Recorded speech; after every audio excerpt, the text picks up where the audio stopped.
Trailer cleaning day. Let's do it.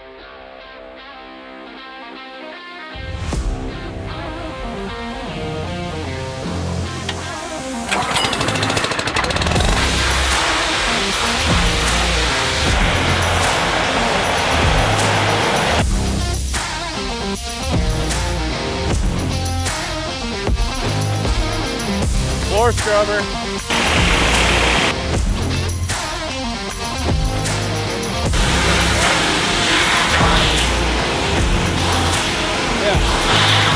We're gonna change these straps on these Lucky Ducks. Those straps suck. We're gonna switch them to big fat, like 1.5 or 2 inch NRS straps. 1, 2, and then run one this way so that you have a handle. Those will hold a lot better. What else? I mean, the begging system we're trying to figure out if we can do without it. We're pretty pot committed to it right now, but We are pot committed. It takes a long time. So we're just looking for solutions that, you know, could potentially be more efficient. But one difference we're gonna have to figure out this year is how we haul the sleepers. It yeah, did not work last year because we went to the DSD sleepers, which are bigger than our old sleeper bunk. Yeah. So we're probably just gonna have to build a new one of those. New sleeper bunk. Because it did work good using that system, but it didn't fit these ones, and so it was. Well, and we have more, too. Do we? Yeah. How many do we have? We have 15 dozen now. We had 10 dozen of the avians. And the avians stacked, they just like, because they were such soft softer. plastic, you could get them a little straighter. Yeah, we'll have to figure that out. But we're gonna have to figure out a different sleeper solution. One thing we did start doing is running the stakes inside the Go Box. We used to run it in this old cooler. Now we're running them in this Go Box. That works really nice. This is way better. You can hold all your extra stuff, your mallets, your pushers. I mean, everything. You can run everything in here for the stakes, so that's really nice.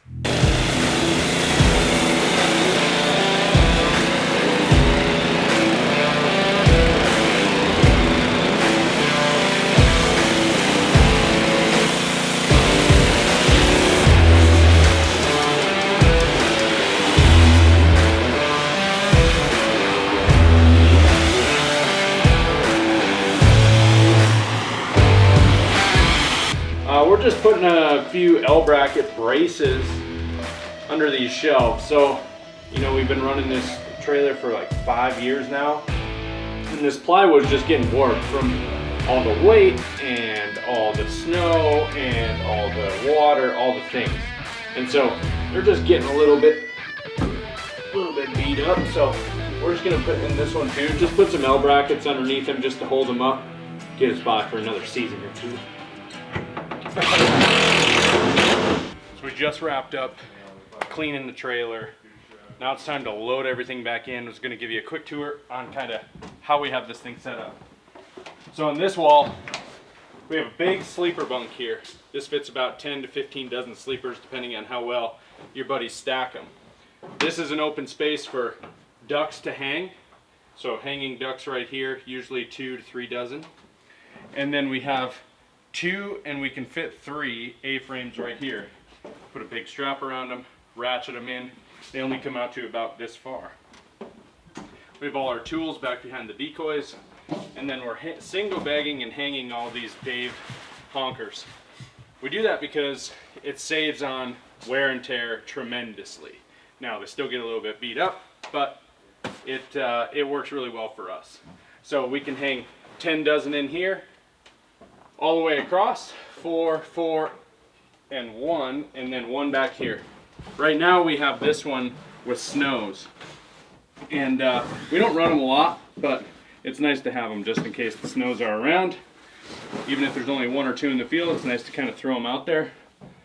This is just a first aid, like grab and go. We got a trash can. This comes in really handy. You just throw a 17-gallon bag in here. Everybody throws their shells and their drinks and all the whatever in this, and then you wrap it up, throw it away. We built a 2-shelf system here. This just kind of gets odds and ends. We used to think that we'd put blind bags here, but we don't because we switched to the Yeti Go Box 15s. And so we just set those on the floor. So this ends up carrying things like propane, heaters, flags go in this little bin right here. Come check this out.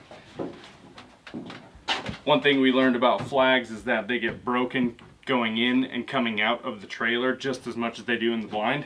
So fold them up, put them inside of here, have 5 or 6 of them in here, and they never break. Like, we do not break them ever since we started doing this. Top deck is just for bucket lids, extra layers, other people's shit. And then buckets are here right now. You know, we only have 2, 4, 5, or 6 here. We will run 8, and we'll kind of like angle them a little bit because we like having this right here, which is the dog first aid box. If anything happens really quick, we got our first aid kit right here. We got water bottle, and then our roadside equipment bag goes right here. This has our star wrench. It has our little wheel chalk. It has all the things we're going to need to fix a tire or anything that goes wrong on the trailer right inside the door. This is a catch-all shelf in the front. Again, we just use E-Track on all this stuff, so all this can come out. These can come out. Everything can come out. We can have this thing emptied, and I mean, we emptied it today in 30 minutes or less. And if you take these off, it takes no time at all. So really modular. If you had to use it for something else, you can tear this stuff out. However, this is kind of a catch-all. This ends up holding, you know, things like e-collar boxes, charging, things that need to be charged the next day, spinners, stuff like that. Just random kind of shit. And then up here we have 2 cabinets. These are just 1x2 cabinets. We're running these bins. They just have, you know, electronics and toilet paper, chokes and cleaning, bird cleaning. This is tags, toe tags, extra e-collar. And then on this side we're running all our tools and bar oil and, you know, 2-stroke oil, all that stuff. Garbage bags. And that's pretty much it. And then you got a side door here, and this just pops you out. This is where everybody hangs out. So leaving this really open up in front is really nice with this shelf here, kind of blocks everything out. And then all the gear that goes out every day gets pushed out the back like this. This thing empties really quick, even with just 2 people, really fast, and opens it up for lots of room in here. So that's the trailer. We're gonna get this thing loaded back up and ready to hit the road.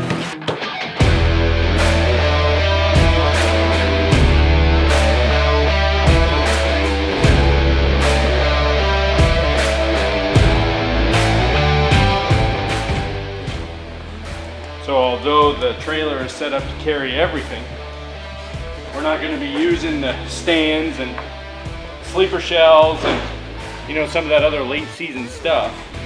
So until like mid-season. So we're just storing it away, get it off the ground, get it out of the way, and we'll load it back up here later in the season. But for now, like, there's no reason for it to clutter the trailer.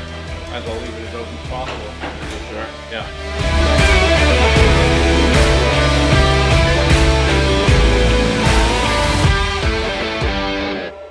Alright, so goose hunting trailer's loaded up. Kind of a base rig, slim rig for now. 3 weeks from now, we're headed for early goose. Next time we do this, we're going to be loading bags and probably way too much camera gear in here. Some dog stuff. But it's running pretty thin right now. Early goose, you know. 10 dozen decoys. Ish. Are the snow geese in here? With some snow geese, which we can't hunt. But she's loaded up, we're ready to go. Now we got to get the shop the rest of the way cleaned up and tidied and organized. But things are looking good. If you ask my friends, I stood around all day. Which is funny because I didn't. But we're ready to go. I can't hold a serious face on it. If any of you are looking for new friends, I too am in the market. Please hit me up on the social media channels, not Flying V. You're going to want to do this directly and personally with me at Brady Davis 406, because just a bunch of criticism around here. I need a beer. Cut.